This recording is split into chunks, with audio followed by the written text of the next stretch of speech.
before we get to our interview with SU Hall of Famer and current Denver Outlaws player Chase Caruso, Salisbury University Athletics would like to thank its corporate partner, the Irish Penny Pub and Grill, located on 1014 South Salisbury Boulevard. With great food, an awesome atmosphere, and friendly service at a fair price, they also offer daily specials, including their Monday night burger night with half off burgers. The Irish Penny Pub and Grill, a proud sponsor of Salisbury Athletics. Joining us is SU Hall of Famer, class of 2008, current Denver Outlaws professional player of the Major League Lacrosse League, Chase Caruso. Chase, how are you doing today? Good. That sounds really nice when you say all those nice things about me. Hey, not a problem at all. The Denver Outlaws made a great run to the championship game as the number one seed in all of Major League Lacrosse during that abbreviated season. What was it like playing in a kind of a crazy time there with the Outlaws this year? Yeah, I mean, it was definitely a little like unordinary with just what your kind of repertoire should be. You had to really kind of take care of your body quickly with the short time frame that we played that championship series. But I think when you play for the Outlaws, and a lot of people, whoever has played for the Outlaws, you're at the best organization in the MLL. John Cohen, Matt Bachlet, Coach Seaman, and even player coach John Grant do a really great job just getting everybody together.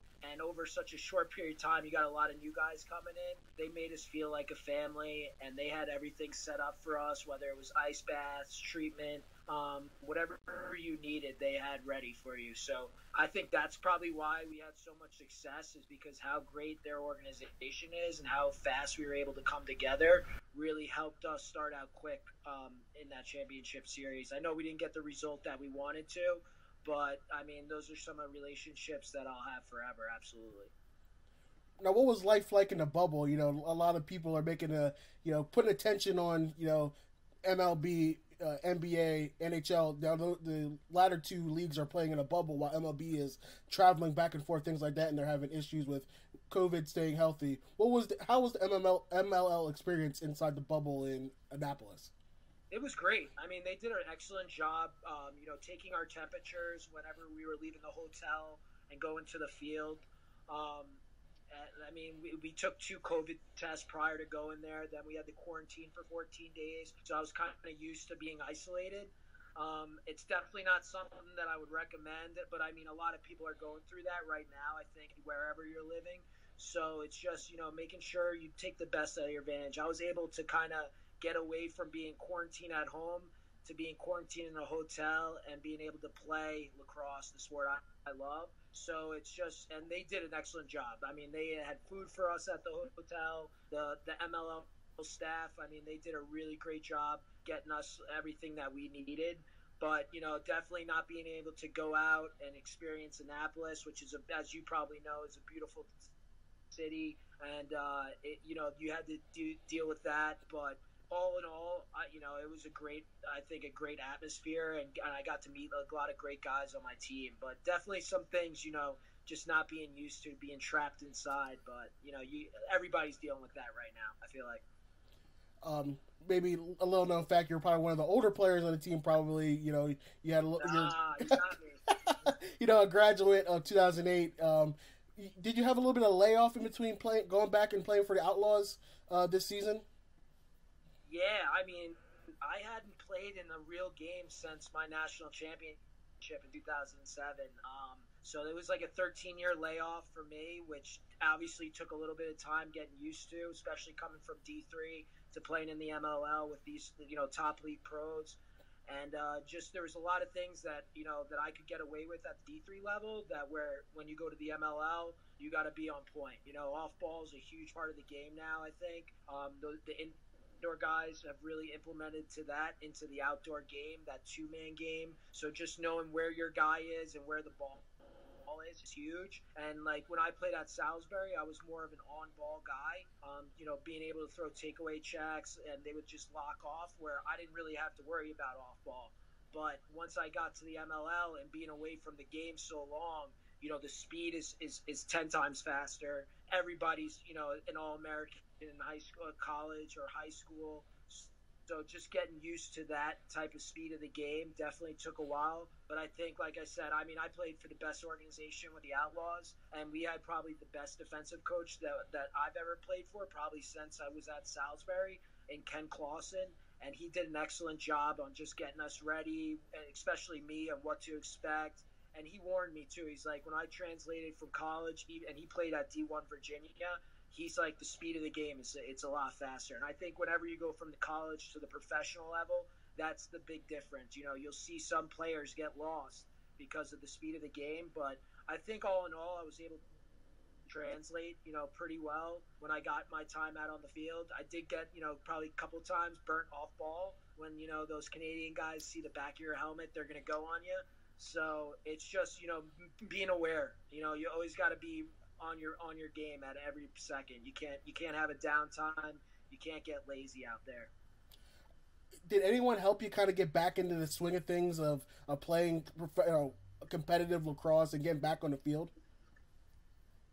Yeah, absolutely. My roommate in college and my roommate now, Kyle Hartzell, I was training with him for probably about 6-7 months.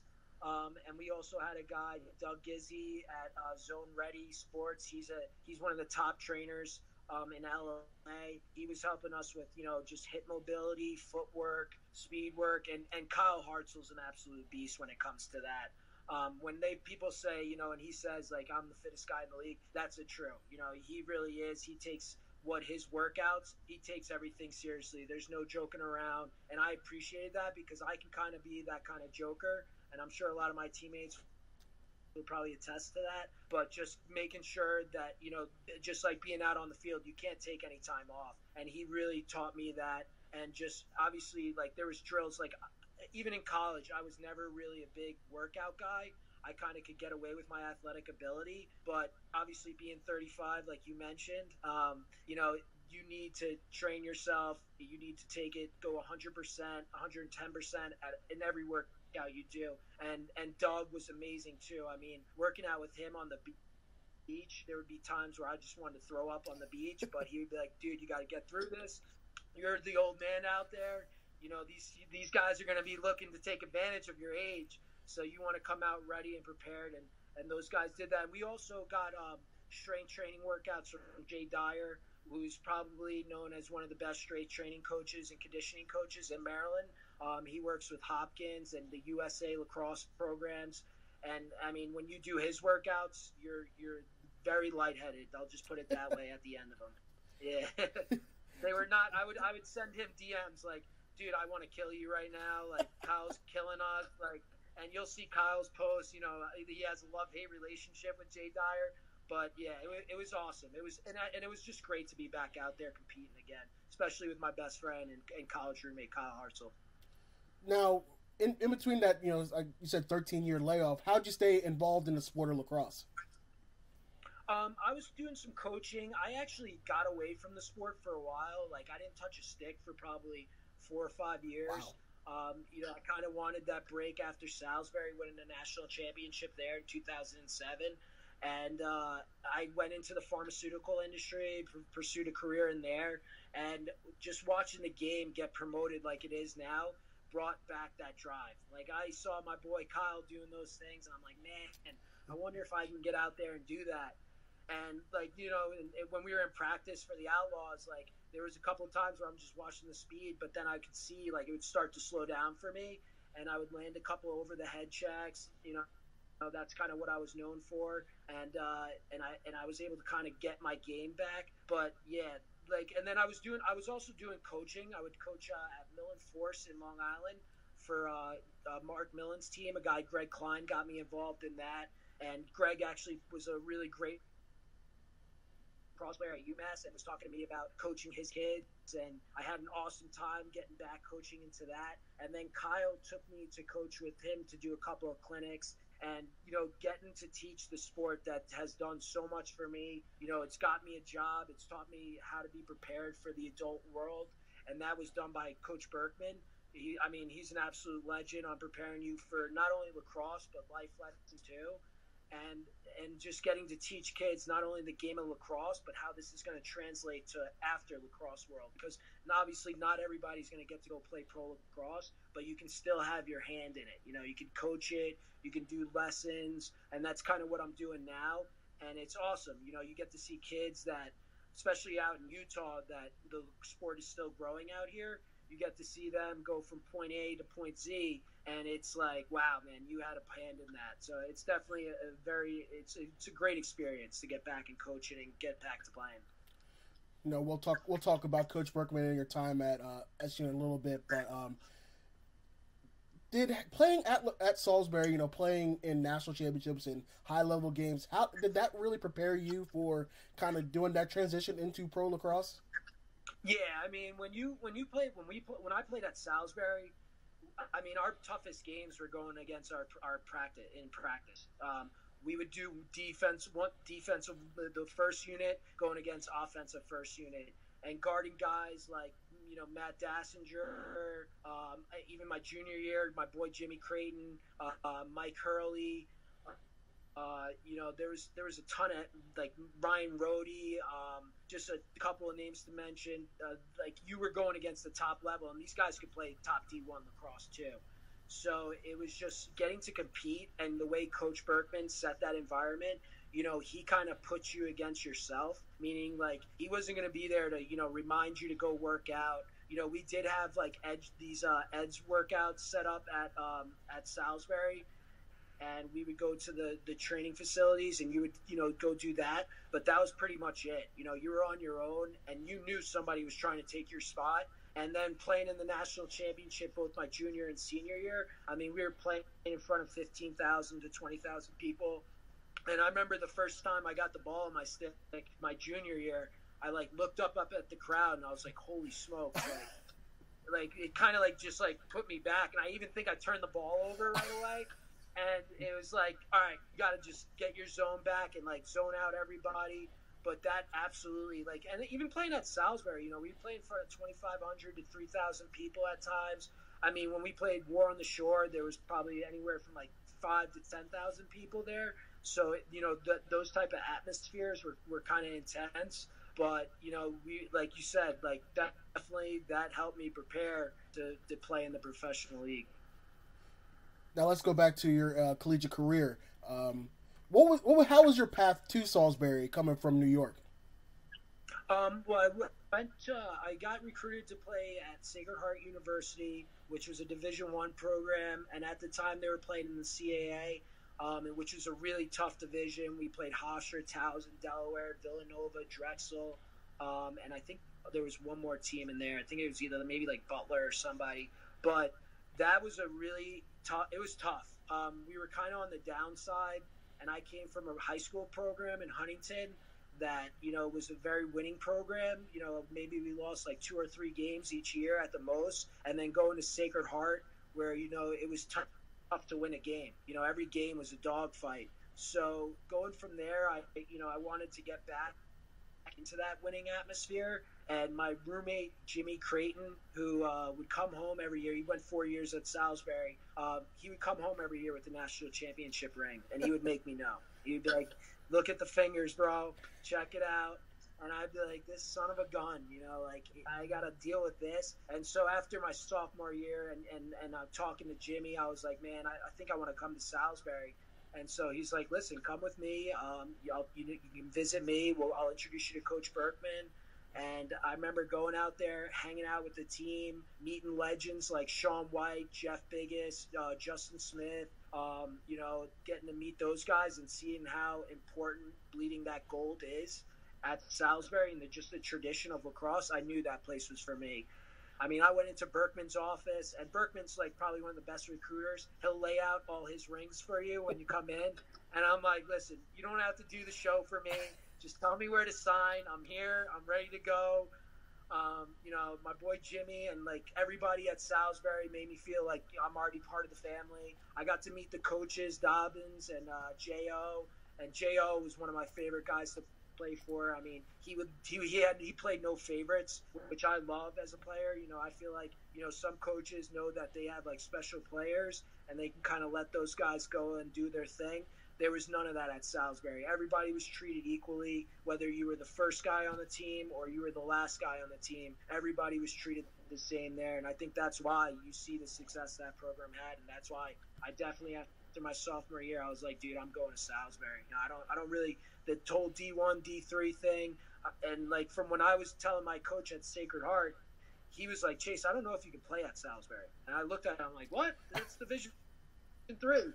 And he's like, I'm telling you, man, those guys are for real over there. Like that program can play D1 lacrosse with probably the top 10 teams in Division 1.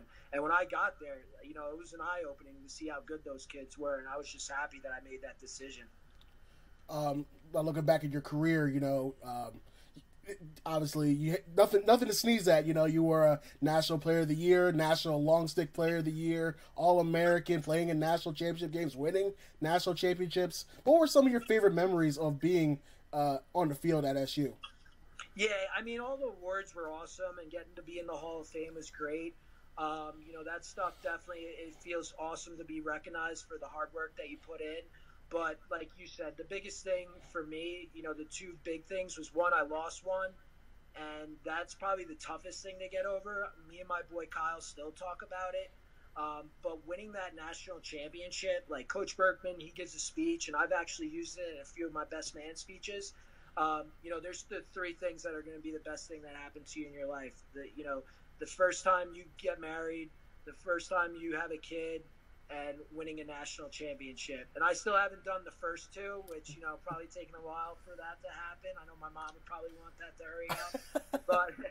but winning a national championship will never go away. The memories that we had, being on the road together, being in that hotel before the game, you know, Coach makes everybody stand up and give a speech to the players. You know, I'm getting chills just talking about it right now. But that's something that I'll never forget. And like before I go to bed some nights, I'm like, man, I wish, like, you know, I could just invent like a time machine to take me back to that one national championship we lost, and, you know, do some things differently.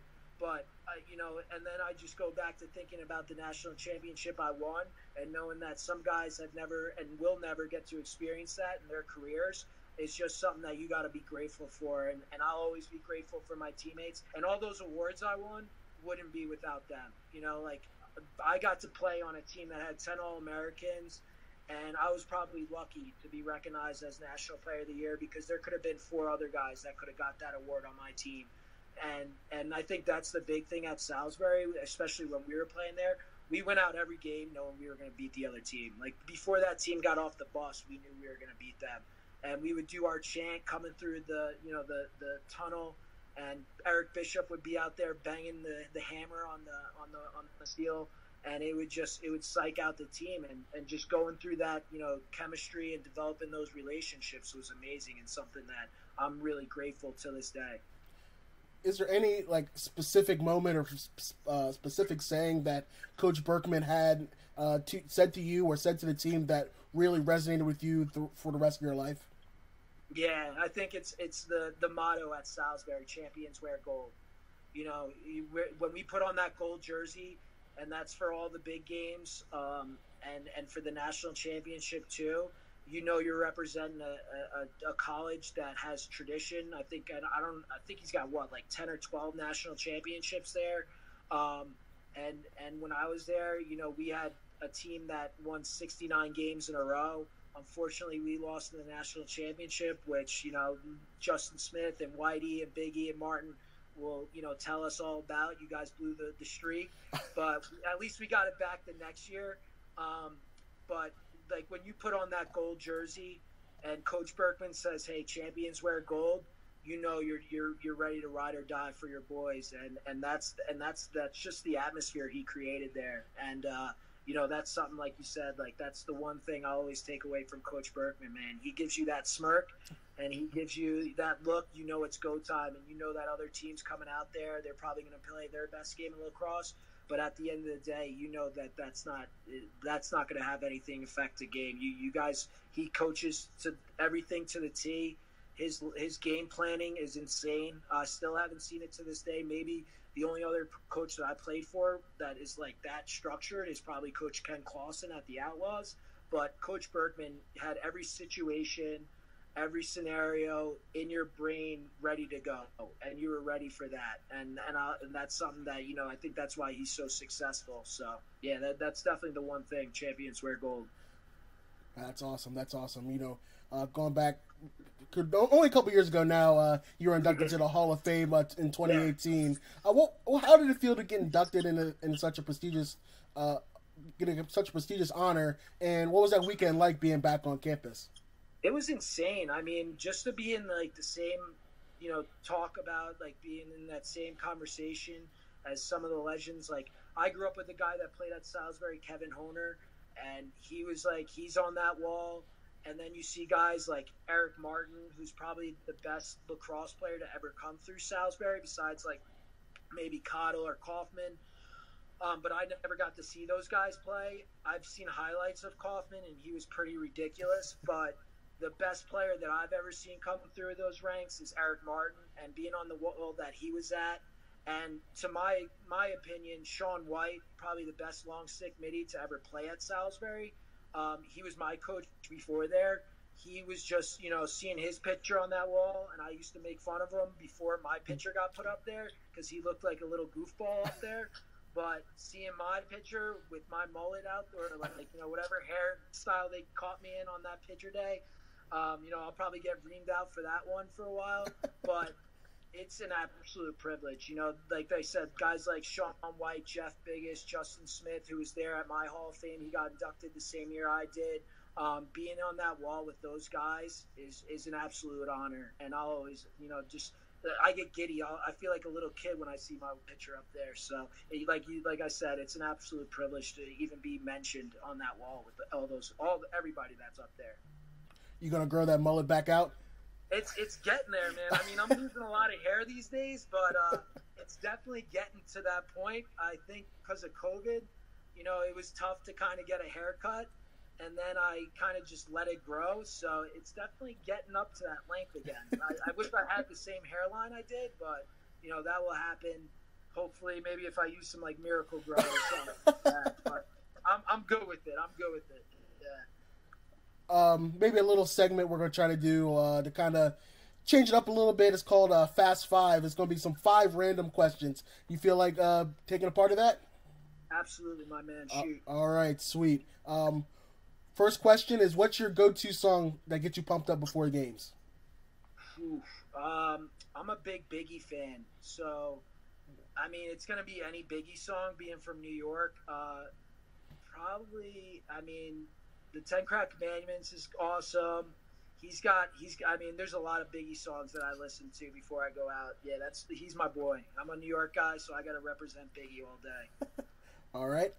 Second question is, what is your favorite team, both in lacrosse and outside of lacrosse?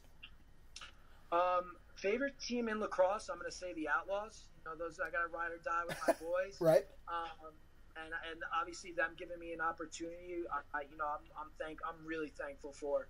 And favorite team outside, obviously being from New York, I'm a big Yankees, Knicks, Islanders fan. But my absolute favorite sport is football, and I'm a 49ers fan. Oh, wow. And it was tough. Yeah, that's a long story.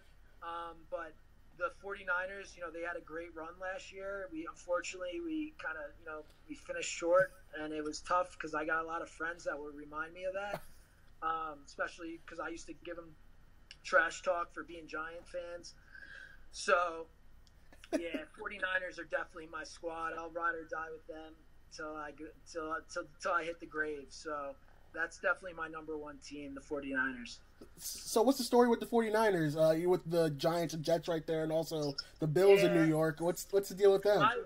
My dad and my brother were big Cowboys fans growing up, and I didn't get along best with them at that age, and so I used to cheer for the opposite teams that they would root for. So they were Mets. I would cheer for the Yankees. I draw the lucky straw on that, obviously being a Yankee fan. They're Rangers. I was Islanders. Jets. They actually cheered for, like I said, the Cowboys. So I was a Niners fan. That was the big rival growing up, with like Steve Young going against Troy Aikman and Jerry Rice going against Dion. And then finally we stole Dion from them and got to win a Super Bowl. But Yeah, it was more of just cheering against my dad and my brother at the time. So that's how that came about. I gotcha. Third question is who was your favorite athlete growing up? Definitely Steve Young when it came to like the big time professional athletes. But in the lacrosse world, I looked up to a couple of guys. Being from Long Island, I grew up in like the hotbed of lacrosse, and there was a guy that played for Ward Melville, then played for Maryland, and then played in the pro ranks named Chris Pasavia. And I encourage any young kid or defenseman to go take a look at that guy's highlight film. He was an absolute magician. I think he kind of reinvented the position at defense with takeaway guys, and just watching his stick wave in the air like it was like didn't weigh anything, like he was just swinging like a feather around.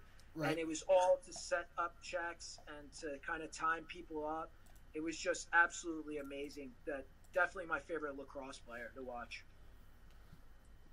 All right. Question 4: do you have any hidden talents? Yeah, I can talk like Donald Duck. Let's hear it.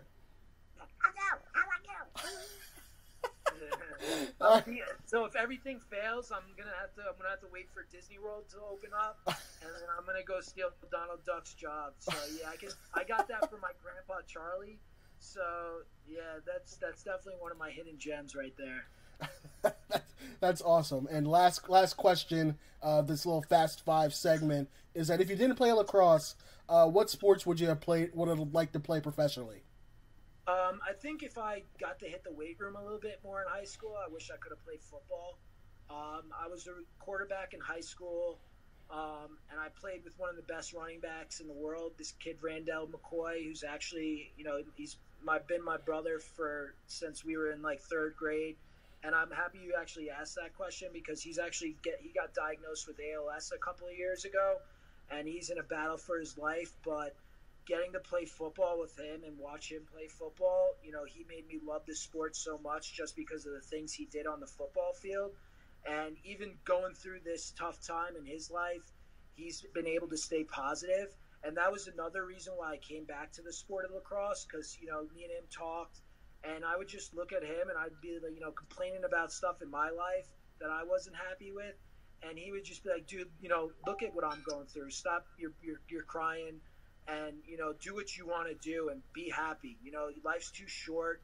Don't take anything for granted. And, like I said, that kid's my brother from another mother, and he's my absolute hero. And I definitely give him a lot of credit for, just how much success we had in football. And he made that game so much fun for me to play. And, yeah, I mean, that was the sport I wish I could go pro in, even if I did go pro in lacrosse. But I think being 5'11" and maybe weighing 190 pounds on a good day wouldn't qualify me to play in the NFL, especially the way those big boys move. I got you. That's a really good story, by the way, and hopefully your friend gets better soon and beats the battle with ALS. I appreciate that, man. Last question before we wrap up this interview is, if anybody's looking at SU, what advice would you give them of why they should attend SU? I mean, you're going to, especially if you're going to play, sports, that's probably one of the most competitive in every sports that, football, basketball, lacrosse, field hockey, tennis, that you can go to. And I think the campus has changed so much. I remember going there for my Hall of Fame dinner, and that weekend, I couldn't believe how much the campus has changed. And it's actually, I put it up there with a lot of schools now on the way it's updated its campus, and the library, where I didn't spend too much time at, which Berkman would have liked me to go there a little bit more. They've done an amazing job renovating that place, and then also building the town around. I think you can attest to that. It's its own little city right there. And I think just like if you want to play lacrosse at one of the best programs in America, whether it's D1, D3, and you want to play for one of the best coaches in lacrosse, there's no better school to go to than Salisbury, for sure. All right, Chase, thank you so much for joining us and taking time to talk and do this interview. Good luck, and hopefully we'll see you back with the Outlaws and MLL in the future. I appreciate it, man. You have a great rest of your day and stay safe. Cool. Thank you so much. Thanks again, Chase, with that interview. Once again, we'd like to thank our corporate sponsor, the Irish Penny Pub and Grill, once again located at 1014 South Salisbury Boulevard.